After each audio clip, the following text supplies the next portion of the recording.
You can find yourself stressed out, you can find yourself depressed, mentally fragile because of the experiences, the turbulence you have gone through.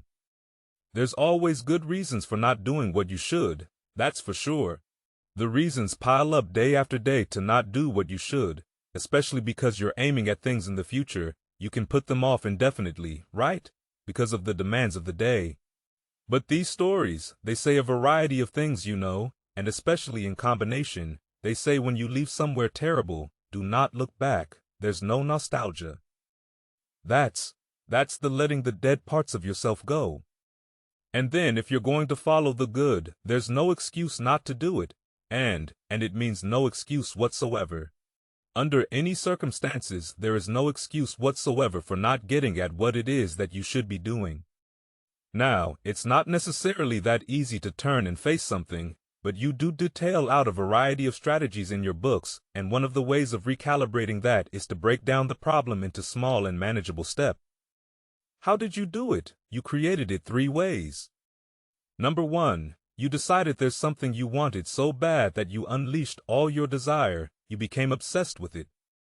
If it was a business or a car or a relationship or a transformation in your body, if there's something you once envisioned and now it's real, it's because you didn't just envision it. You brought so much emotion to it that now it's in your life. I want this, you know, dream about it, thought about it, talked about it.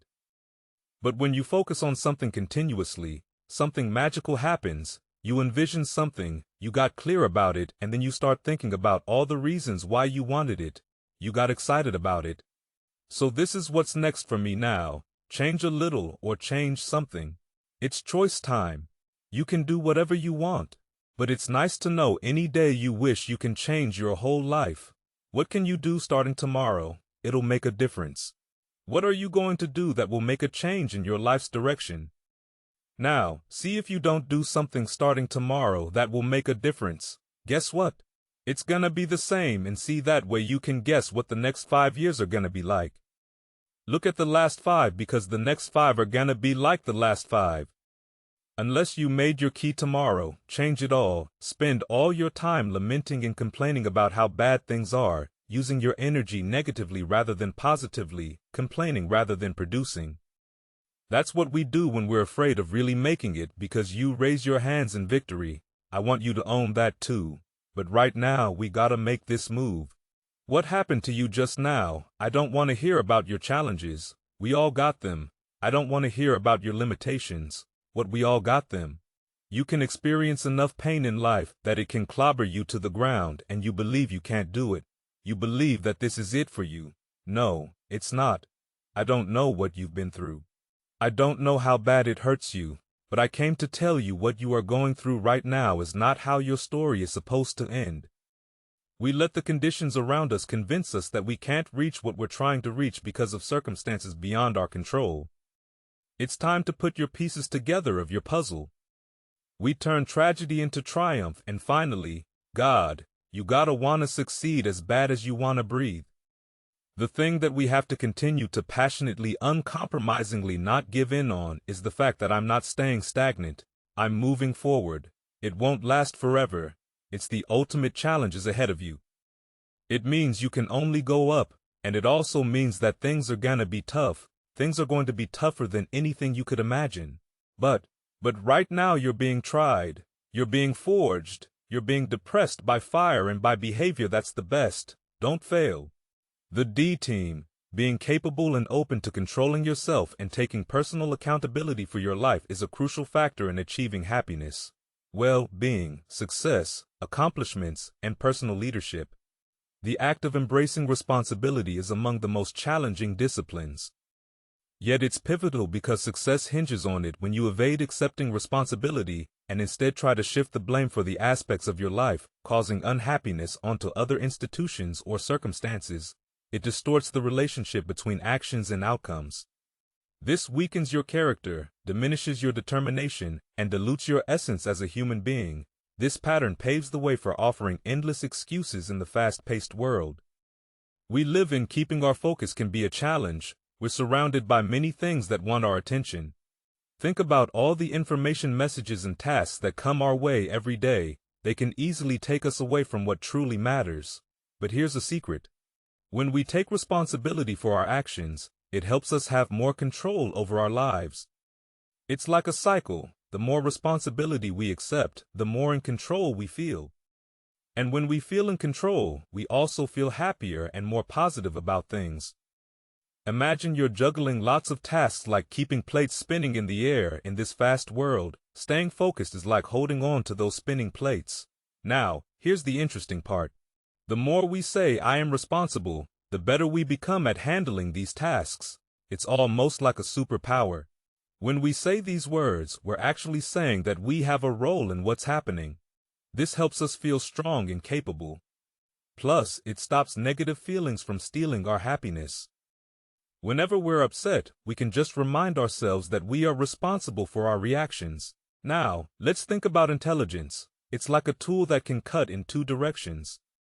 We can use it to come up with reasons why things aren't our fault or why others are to blame. But we can also use it to find out why we are responsible for what's happening and take action to fix it. It's like choosing between making excuses and making progress. Even in situations like accidents where we might not be at fault, we're still responsible for how we react. Leaders, those people who guide and inspire others, show us something important. They always take responsibility for what's going on. They don't complain or get upset when problems show up. Instead, they act quickly to solve issues. Being a leader means having a responsibility. It's like a super skill that helps us stay calm when things go wrong. Just as we don't get mad at the weather, we don't let things we can't control bother us, and we don't let past events steal our happiness either. It's like saying, "What can't be changed, I will accept this way." We don't let old memories make us sad. Now, let's talk about controlling our emotions. Imagine you're the boss of your feelings. Taking charge of your emotions starts with saying, "I am responsible for how I feel." This means we don't blame others or make excuses for our feelings. Instead, we take control by deciding how we'll react to what happens. Even when we're angry or worried, the best way to feel better is to take action towards our goals. But before we dive into action, we need to decide that we'll be the boss of our thoughts, feelings, and actions.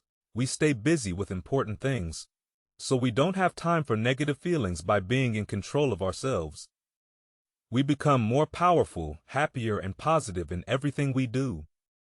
The key to focused thinking isn't just about dealing with distractions. It's about creating a world where we're in charge of our thoughts, where we can be more creative, get things done, and become better versions of ourselves. It's like a special ability. We have to choose what we focus on in a world full of things trying to get our attention. So remember, by taking responsibility and staying in control, we can lead a happier and more successful life. Succeeding in life has always been a matter of doing that which the great majority does not do. Now, let's keep this in mind as we get into this business of goals. It isn't that I want to make an invidious comparison between the 5% and the 95%. Not at all. That's just the way it is. And if we don't recognize it, it will be to our cost. If you can tell me what you want, I can tell you how to get it. You see, the trick is not in achieving our goals, it is in establishing them. A ship would never leave a harbor. If it did not have a destination, an industrial plant would never open its gates. If it did not have a product or a purpose, football would not be played without goalposts, nor would baseball without a home plate. Every business operates for a purpose. Every game has a reason. Getting back to the analogy of our ship, if you were to climb to the navigation bridge and ask the captain the name and location of his next port of call, he would tell you immediately. There's not the slightest doubt in his mind. Can you tell anyone your destination just as quickly and in one sentence? The captain of the ship knows that he can arrive at only one port at a time. He knows that it's impossible to arrive at two. Do you know that he also knows that his destination will be invisible for fully 99% of his voyage? But he knows it's there and that he will reach it barring an unforeseen catastrophe. If he will just keep doing certain things a certain way every day, one fine morning, his destination will appear on the horizon. He'll sail into port, his voyage successfully completed. When his business has been accomplished, he will then sail to another predetermined port of call, and this will take him and his ship from one success to another for the rest of both of their lives. by understanding that he can reach only one port at a time. The owner of ship can in the short space of a very few years reach hundreds of ports successfully. There will be problems, lots of them, but they will be solved and the ship will steam its solitary course over the deep oceans of the world, devoting its life to accomplishing its mission and contributing its share to the welfare and economy of the world. Men and women who follow this sensible, obvious, and meaningful way of life will do the same. But the paradox is that most are like ships without rudders. They're subject to the whims of wind and tide. And while they hope they'll one day arrive in a rich and bustling port, you and I know that for every narrow harbor entrance, there's 1,000 miles of treacherous and rocky coastline. The chances of their just drifting into port are 1,000 to 1 against them. These are the unfortunate people who, not knowing the rules, believe that circumstance controls our lives. They believe in luck and superstition, fate, the breaks. They believe that success comes as a result of who you know, not what you know. And while they cling to their false alibis, life passes them by, for the rules of life are just, and they are checkmated without haste but without remorse. Now, what about you? Remembering that the definition of success is the progressive realization of a worthy ideal. What's the ideal toward which you are working now, today, yesterday, and tomorrow? Can you write it in one sentence? Is your goal sharply and clearly defined? I could tell you how you could be and have anything you set your mind on in 5 years. To better understand this, you must examine one of the most overlooked facts in the world. It is that every job, no matter what it may be, holds somewhere within itself the key to everything we want in life, the key to greatness. But we must look for it, and we must decide to become a professional at your business. You see, we can either compete or create. If we compete with all the other people in our line of work, we must be willing to accept the same rewards if that's what we want. Fine. But if we want to become professionals at what we do, then we must create. And when we begin to do this, there's no limit to that which we can achieve.